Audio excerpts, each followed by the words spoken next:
Hello and welcome to News Round, a recap of stories amid headlines during the week. Coming up, Supreme Court upholds the victory of President Bola Tinubu in the February 25th, 2023 presidential election, dismisses Atiku and Obi's appeals.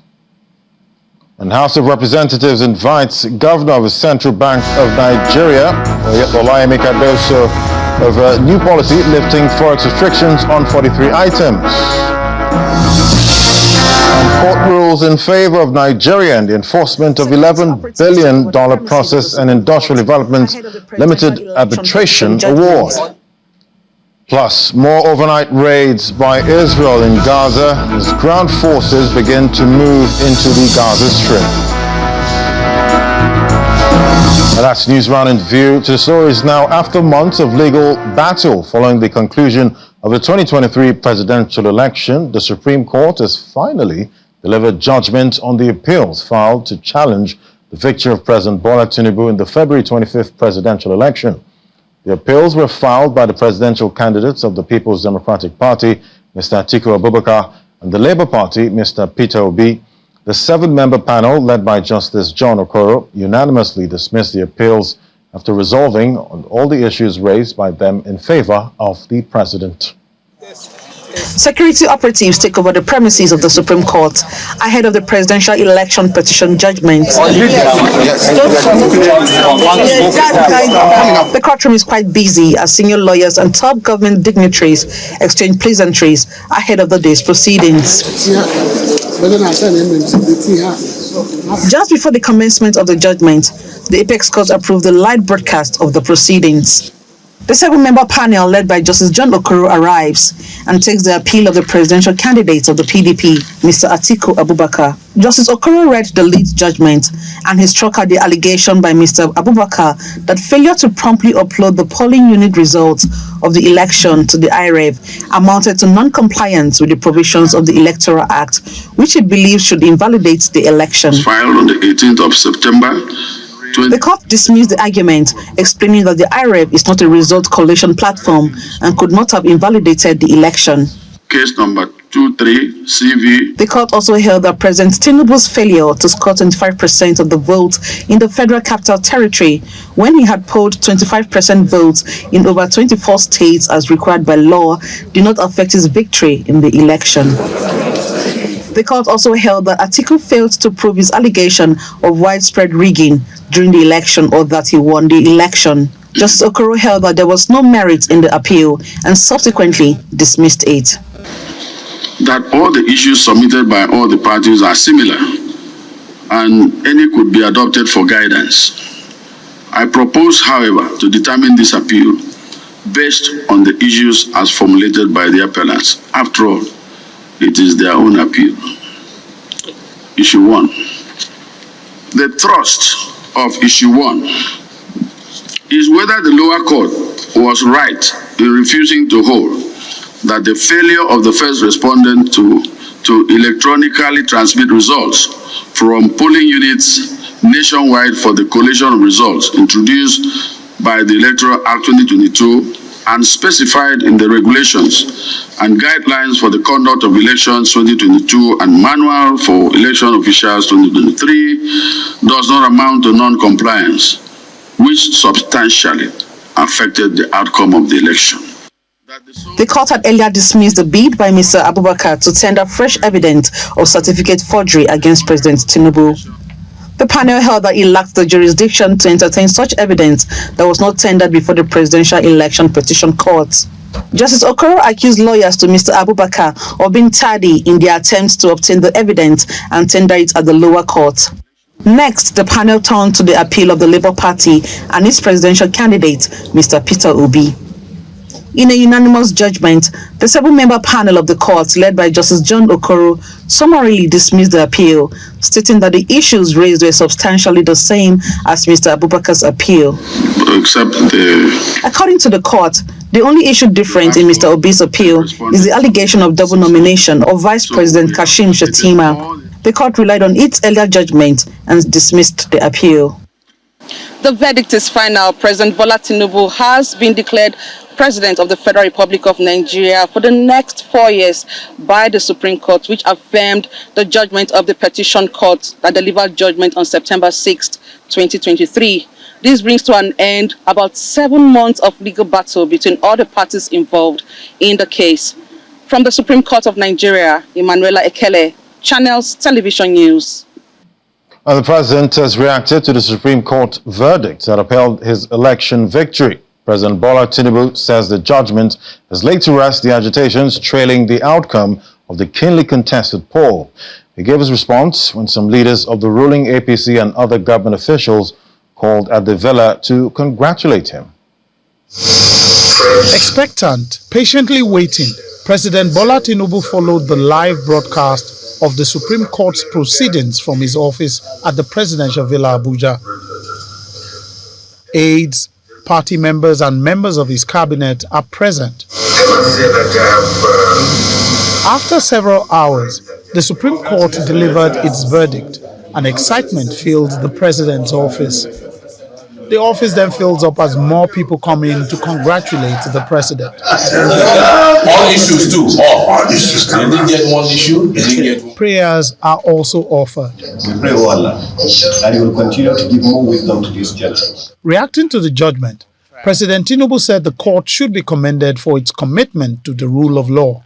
The court has demonstrated indivisible commitment to rule of law and humanity, and their commitment to do justice for all Nigerians, regardless of ethnic, religious, or any other biases. He adds that the victory has strengthened his resolve to work. A future of this nature is more work and more hard work, more dedication. Just appeal to the sense of patriotism of Nigeria to have a change of mindset. Let us be positive about our country, be ready to contribute in all ways possible. Leaving the president's office, some of the visitors react to the judgment. It is not something unexpected. It's something that we have been waiting. We know ultimately what we heard today is what is going to be said. But the fact that it has come at these early hours, we have nothing to say but to say thank God to Nigeria, thank God to all the good people of Nigeria who prayed. As patriots, is for us to come together to build our nation. We are facing a lot of problems. We alone, the ruling party, cannot do it. We need everybody to come together. The highest court in the land spoke today, loud and clear, that mandate was freely given. That is what we want in this country. We want stability. We don't want destruction. As a people that is run and governed by a constitution, we all need to abide by those constitutions. And I think the highest, judicial body in our country has expressed themselves, very clearly. I congratulate INEC as well for a job well done.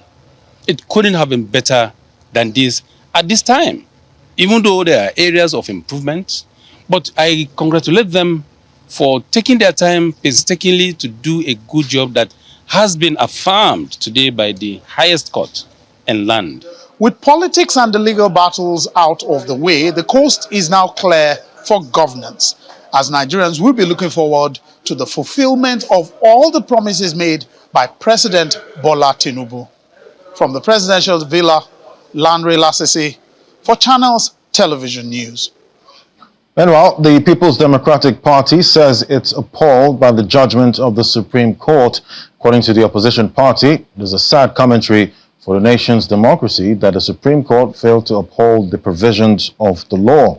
It maintains that instead, the apex court thrashed the expectation of majority of Nigerians who looked up to it as a temple of impartiality to deliver substantial justice in the matter, having regards to the laws and the facts of the case.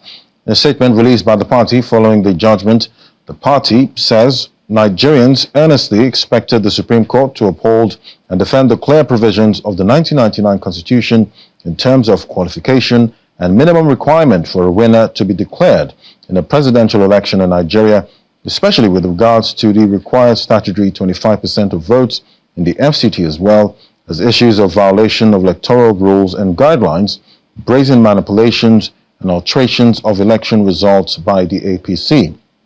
The PDP, however, maintains that it remains undeterred and urges Nigerians not to be discouraged or allow the judgment to distract from their collective quest for the entrenchment of a credible electoral process and can guarantee a government that truly derives its legitimacy from the people. And the Julius Abor group of the Labour Party has also reacted to the judgment, saying his party has been marked by the ruling class for suppression. Mr. Abor, who disagreed with the judgment of the Supreme Court, claimed that the vilification agenda of the authority is to destroy the mission of the party to rescuing Nigeria. He was speaking at a press conference in Abuja, where he expressed concern over what he describes as failure of institutions in the country. I'm surprised that even the apex court will toe the line of an earlier judgment in spite of all the flaws associated with the judgment delivered by the Presidential Election Appeal Tribunal. Having conclusively exercised our fundamental rights as gifted to us by the laws of the land, we have no other choice but to move on. We may be disappointed and dismayed by the outcome of the exercise, but we have chosen to trudge on and to remain optimistic of what the future holds for the nation. We weep for our institutions that cannot rise to the occasion and courageously defend democracy and the voices of the people. However, there are great lessons to be learned. What transpired in Nigeria since February 25th presidential election is a clear testament that our institutions are not working and that we may be sliding towards dictatorship. It is very clear that the executive and the judiciary have all been hijacked. This is so unfortunate for our democracy, and it is even more for the people of Nigeria. All what our forebearers taught us has been destroyed within a short space of time because of unbridled ambition of the few. The founding fathers fought with their lives to achieve independence for the country. People lost their lives for the struggle to keep our democracy. And all these years, people have been struggling to achieve electoral and constitutional reforms. Regrettably, all these efforts and struggles have been destroyed today. And when Newsround returns, House of Representatives invites CBN Governor over lifting of Forex ban on 43 items. That's in a moment. Just stay with us. Welcome back. Well, the Governor of the Central Bank of Nigeria, Mr. Yemi Cardoso, has been summoned by the House of Representatives over the decision to lift the Forex ban on the 43 items. The 43 items were restricted in 2015 from access to the official exchange foreign exchange window. The lawmakers passed the resolution to summon the CBN governor following the adoption of a motion of urgent public importance by Honorable Sada Soli, calling for clarification on the policy and its implications on the economy. 2 weeks after the Central Bank of Nigeria released a policy lifting restrictions on 43 items prohibited in 2015 from accessing foreign exchange from the official window, the House of Representatives is raising questions surrounding its impact on the economy. Honorable Sada Soli, in a motion of urgent national importance, draws the attention of the House to the fact that some of the initially prohibited items have tariffs to protect local industries. Aware that almost all the 43 items are from two critical sectors which have been identified by all policy documents, needs, seats to Vision 2022 as being areas that are critical to economic diversification. Concerned that the decision of the CBN will greatly affect local production of items such as rice, cement, and palm oil, among others, as it will force local manufacturers to hold the short end of the stick, invariably leading to factory closure and ultimately eroding our capacity to build the country's local economy. further worried that Nigeria will not be competitive in the African Continental Free Trade Area if its markets are flooded with imported finished goods. The House resolves that its relevant committees should invite the central bank governor for further explanation. Meanwhile, another matter that caught the attention of the lower chamber is the 20th October robbery incident in Atiku, Benue State, involving 4 banks and a police station. Honorable Blessing Onu wants the House to carry out an independent investigation. Concerned that residents are currently feeling traumatized by last Friday's incident and are greatly feeling unsafe, worried that the security architecture of Otukpo community, particularly the police and vigilante, are badly demoralized. More worrisome, Mr. Speaker, honorable colleagues, is that the commercial and business activities are currently halted in Otukpo and Benue South as a whole. This incident that happened on Friday has happened repeatedly in Akpa local government last year, last 2 years, and sometimes again early this year. The House mandated security committees to carry out an investigation and observes a moment of silence in respect to the lives lost during the attack. May their soul rest in peace. Terry Ikumi, Channels Television News. And the president says the country owes a debt of gratitude to her gallant troops who have risen to the challenge of securing the country. President Bola Tinubu stated this at a brief ceremony in the council chamber at the presidential villa to launch the 2024 Armed Forces Remembrance Fund. He also said that 18 billion naira has been approved for the payment of the group life assurance benefits for the families of the fallen heroes of the Nigerian Armed Forces. The Speaker of the House of Representatives, the Secretary to the Government of the Federation, service chiefs and top government officials are here for the emblem appeal launch for the 2024 Armed Forces Remembrance Day taking place in the council chamber of the State House. President Bola Tinubu is presiding over the ceremony, the first since he assumed office. Emblem launch for 2024. The Minister of Defense outlines the significance of the occasion, which recognizes the contribution of military personnel to the peace and security of the country. Regrettably, some of our gallant officers and men have felt the supreme sacrifice in the line of duty. Many as well have sustained varying degrees of injuries that have incapacitated them. January 15 of every year is a day set aside to mark the Armed Forces Remembrance Day, marking the end of the Nigerian Civil War. The President considers the date as a reminder of the price paid for the unity of the country.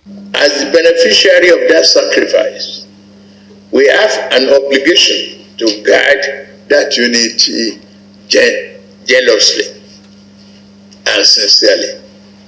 He also recognizes the effort made by the armed forces to ensure that normalcy returns to previously insecure parts of the country. I have approved the sum of 18 billion naira for the payment of the group life assurance benefits.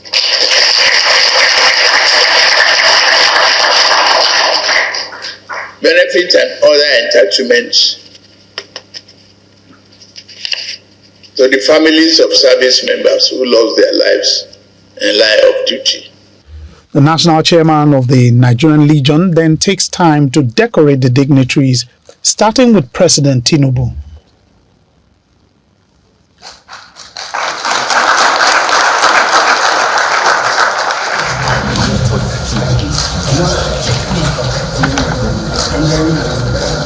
This kind of gesture that has been shown today will go a long way in allaying their fears that the people and the government will be with their family no matter what situation they find themselves. They are breadwinners. This for us is significant because it tells us that we have not been forgotten. And then it also serves as a moral booster to those of them that are still in service, that whatever it is that happens to you, the nation is solidly behind you. The emblem is a symbol of remembrance and the sacrifice of our military heroes. Putting it on identifies with their patriotism and their sacrifice. From the Presidential Villa, Lanre Lasese for Channels Television News. We'll now go outside the shores of the country, where the commercial courts of England and Wales have ruled in favor of Nigeria in the enforcement of an $11 billion Process and Industrial Development Limited arbitration award.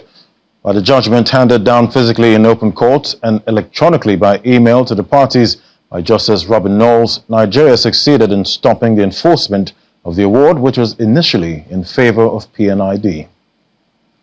Well, a campaign of bribery and deception that's lasted more than 10 years has finally come to a head today, following the ruling by Judge Robin Knowles of the Business and Property Court of England and Wales. The UK judge dismissed the $11.5 billion arbitrary judgment against Nigeria by a little-known company called Process and Industry Development. PNID is based in the British Virgin Islands, and they claim that Nigeria violated terms of its agreement by failing to provide gas for a power plant it wanted to build for the country. Now, as I said, this case is more than 10 years old and has spanned more than 3 government administrations. It started with the late President Umaru Yar'Adua, who, according to PNID, contracted them to build this processing plant. The contract appeared to have disappeared under the administration of President Goodluck Jonathan, but he did agree to pay a certain amount out of court. This out-of-court settlement was then passed on to President Muhammadu Buhari, who said he was unable to make the payment. After years of being embroiled in a fight with PNID, the case was brought in 2017 here to the Business and Property Courts of England and Wales. It was there that the judge awarded the firm $6.6 billion, representing a third of Nigeria's foreign exchange reserves. Due to the huge amount over several years, there were concerns that Nigeria's overseas assets, including properties owned in Europe, could have been seized by what we now know is a sham firm. Well, I think the judgment itself is a welcome one. It tells that after a long time, you can still get justice if you fight for it, if you follow it, if you commit to it. But on the other hand, it says there's a need for, well, everyone to take up arms and sit down and really do what they need to do when you have contracts and agreements to attend to. There's a need for greater diligence amongst parties. If you don't understand the terms of an agreement, don't sign them. If things look unclear to you, be careful. Ultimately, just says to everyone, you've got to be careful going forward every time. The fact that Nigeria's integrity too was also involved, it called to question the internal procedures or processes that we have and that we operate in Nigeria. So it was not just about the money. It was much more than that. Our integrity, our international reputation was at stake. So it was a lot more than money. Considering the huge amounts of money involved, it goes without saying that today's ruling is indeed historic for Nigeria. But most importantly, it does cast a shadow over sham international firms that are coming into the country, posing as foreign direct investors. Juliana Olayinka reporting for Channels Television News in central London. And finally, on News Round, the Israel Defense Forces carried out a targeted raid overnight in northern Gaza using tanks. Video of the overnight action issued by the military show armored vehicles proceeding through a sandy border zone, a bulldozer leveling part of a raised bank, tanks firing shells, and explosions seen near or amid a row of damaged buildings. Israel has already made several limited advances into the Gaza Strip over the past 2.5 weeks. But this was the biggest incursion of the current war. The military statement posted online said the incursion was carried out in preparation for the next stages of combat, a possible reference to a large-scale invasion. And that's News Round for the week. Thank you for watching. I'm Ladi Williams. Bye for now.